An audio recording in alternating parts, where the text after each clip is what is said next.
आता वरुड शहरात सुरू झाले आहे ग्रॅव्हिटी फिटनेस क्लब, ज्यात तुम्हाला मिळणार आहे सर्वात अनुभवी ट्रेनर। विशेष म्हणजे या जिम मध्ये सर्व सुविधेसोबत सर्व प्रकारच्या मशिनरीज देखील उपलब्ध आहेत। पत्ता आहे श्रीराम सिटीच्या वर काठीवाले कॉम्प्लेक्सच्या बाजूला वरुड शहरात चोरट्यांचा धुमाकूळ सुरूच। एकाच रात्री 3 दुकानांचे कुलूप तोडून मुद्देमाल केला लंपास। चोरट्यांचा व्हिडिओ सीसीटीव्ही कॅमेऱ्यात कैद।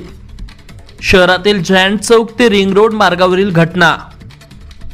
वरुड शहरासह तालुक्यात चोरट्यांची टोळी सक्रिय झाली असून दररोज घरफोडी व चोरीच्या आणि दुचाकी चोरीच्या घटना समोर येत आहे। नुकत्याच 30 एप्रिलच्या मध्यरात्री म्हणजेच बुधवारला शहरातील रिंग रोड ते जयंत चौक मार्गावरील संजय इलेक्ट्रिकल, गणेश एजन्सी व कौशल एजन्सीचे कुलूप तोडून व शटर वाकून चोरट्यांनी दुकानातील रोख रक्कम आणि साहित्य मशीन लंपास केली आहे। विशेष म्हणजे हे तिन्ही दुकाने एकाच मार्गावरील असून हा मार्ग नेहमी गजबजलेला असतो। तरी सुद्धा चोरट्यांनी चोरी केली असून चोरीचा संपूर्ण व्हिडिओ सीसीटीव्ही कॅमेऱ्यात कैद झालाय।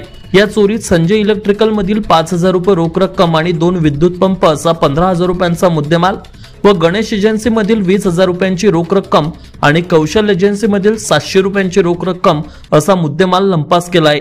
हा सर्व प्रकार सीसीटीव्ही कॅमेऱ्यात कैद झाला असून हे तिन्ही चोर एकाच टोळीतील असावे असा अंदाज लावण्यात येत आहे। वरुड पोलिसांनी मात्र या चोरट्यांचा सध्या शोध घेण्यास सुरू केलाय। विशेष म्हणजे वरुड शहरातील गजबजल्या परिसरात अशा चोरी होणे आणि तालुक्यात रोज वाढत चाललेल्या चोरीच्या घटनेमुळे शहरातील व्यापारी व नागरिकांमध्ये भीतीचे वातावरण तयार झाले आहे। आता वरुड पोलीस या चोरट्यांना पकडण्यात यशस्वी होते की शहरात या चोरीच्या घटना अशाच सुरू राहील याकडे सर्वांचे लक्ष लागले आहे। आता वरुड मोर्शी तालुक्यातील प्रत्येक अपडेट सर्वात आधी तुमच्या मोबाईलवर पाहण्यासाठी आजच आमच्या अमरावती टुडे न्यूज या YouTube चॅनलला सबस्क्राइब करा आणि प्रत्येक न्यूज तुमच्या व्हॉट्सअपवर सर्वात आधी बघण्यासाठी आमच्या 9373343384 या व्हॉट्सअप क्रमांकावर मेसेज करा आणि ग्रुपला जॉईन होऊन प्रत्येक अपडेट सर्वात आधी मिळवा। वरुड तालुक्यातील प्रत्येक न्यूज शॉर्ट स्वरूपात बघण्यासाठी आमच्या वरुड टुडे न्यूज या Instagram पेजला आजच फॉलो करा आणि रोज अपडेट रहा।